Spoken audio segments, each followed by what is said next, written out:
The baseline flexibility tester. To assemble the baseline standard flexibility tester, start by assembling the box. Begin with the bottom plate on the floor. Line the foot plate holes with the holes on the front of the bottom plate with the groove side up.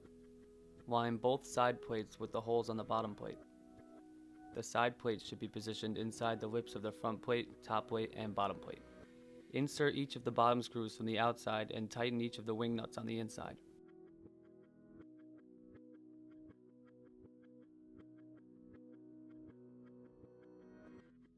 Position the top plate on the top with the baseline logo facing right.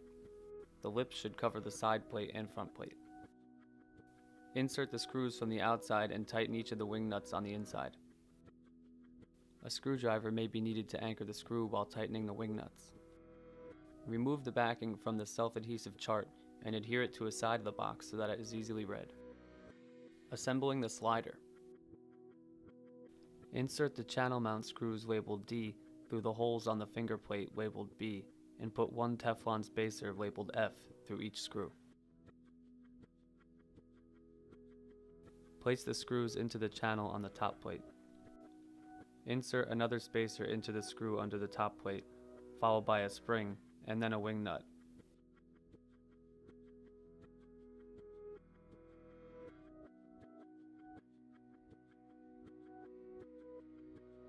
Hand tighten the wing nuts. Adjust tension as needed by tightening or loosening the wing nuts. The slide device provides adjustable levels of friction.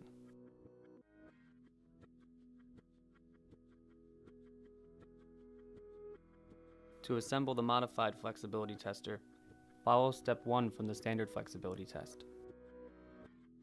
Place the sliding channel on top with the baseline logo facing to the right.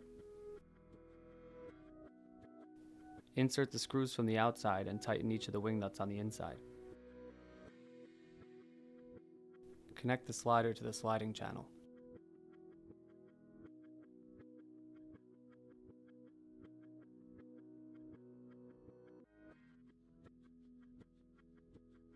Place the sliding channel in the top plate groove with the scales readable from the foot plate. Make sure 4 holes for the stopper are on the side closer to the back of the unit. Thread the channel mount screws into the side holes on the top plate with the threaded part of the screw pointing into the channel and tighten. These screws hold the sliding top channel onto the top plate. Mount the stopper labeled G to the top plate on the holes provided.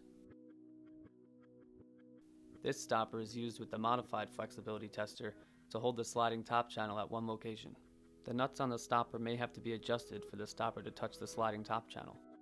Use the hitch pin to perform a standard test on the modified tester.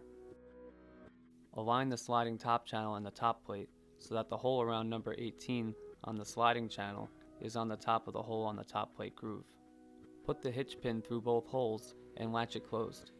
The hitch pin may be stored in the hole on the back side of the unit. Contact us for more information.